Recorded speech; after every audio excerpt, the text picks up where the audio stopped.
அனைவருக்கும் ஆனந்தமான இறைவணக்கம். ஆனந்தம் மலரட்டும், ஆனந்த ஒளி பரவட்டும். ஆன்மீக சிவசொந்தங்களே, அட்சய திருதியை நாளில் இந்த பொருட்களையும் வாங்கலாம், இந்த பொருட்களையும் வாங்கினால் உங்கள் குடும்பத்திற்கு நல்லது நடக்கும்.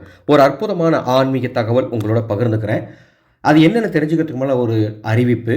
உங்கள் வீட்டில் எந்தெந்த பொருளை எந்த இடத்துல வைக்கணும், எந்த இடத்துல எந்த பொருளை வைக்கக்கூடாது, உங்கள் வீட்டுக்கு எந்த நிறத்தில் வர்ணம் பூசணும், வாஸ்து சாஸ்திரப்படி, இது போன்ற அடிப்படை விஷயங்களை நீங்கள் தெரிந்து கொள்ள வேண்டியது அவசியம். இதற்காக நமது அறக்கட்டளை தற்பொழுது 30 நாட்கள் வாட்ஸ்அப்பில் ஒரு பயிற்சி கொடுக்க போகிறோம். 60 வாஸ்து குறிப்புகள் பயிற்சி. அடிப்படையான விஷயங்களை தெரிஞ்சிக்கக்கூடிய இந்த பயிற்சியை நீங்கள் தெரிந்து கொள்ள கற்றுக்கொள்ள வேண்டும்னா என்னுடைய வாட்ஸ்அப் நம்பருக்கு தொடர்பு கொள்ளுங்கள். அதனுடைய பதிவு விவரத்தை தருகின்றேன்.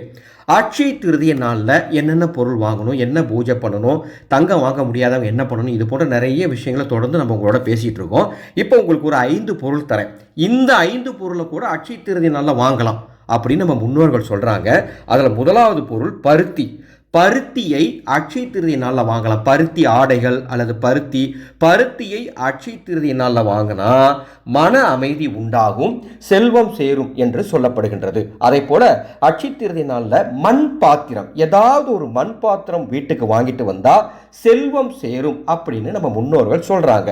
அதே போல அட்சய திருதிய நாளில் கடுகு, உங்க வீட்டுக்கு சமையலுக்கு தேவையான கடுகு அன்று வாங்கினால் வரலட்சுமி தேவியின் பரிபூர்ணமான அருள் கிடைக்கும் என்று முன்னோர்கள் சொல்லுகின்றார்கள். அதே போல அட்சய திருதிய நாளில் உங்க வீட்டுக்கு தேவையான மஞ்சள் வாங்கினா மங்களம் உண்டாகும் அப்படின்னு ஒரு கருத்து இருக்கு. அதே போல அட்சய திருதிய நன்னால பித்தளை பாத்திரங்கள், உங்கள் வீட்டிற்கு தேவையான பித்தளை பாத்திரங்கள் அல்லது உங்கள் பூஜை அறைக்கு தேவையான பித்தளை சிலைகள், இந்த மாதிரி பித்தளை பொருட்களை அட்சய திருதிய நாளில் வாங்கினா பண பிரச்சனை தீரும் அப்படின்னு நம்ம முன்னோர்கள் சொல்றாங்க.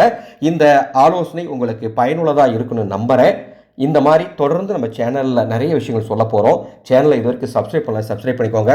நமது ஆனந்த ஒளி அன்னசேவா குழுவின் அன்னதான திட்டத்திற்கு மனமிருந்தால் உதவுங்கள். மீண்டும் அடுத்த ஒரு ஆன்மீக தொடர் சந்திக்கிறேன். ஆனந்தம் மலரட்டும், ஆனந்த ஒளி பரவட்டும்.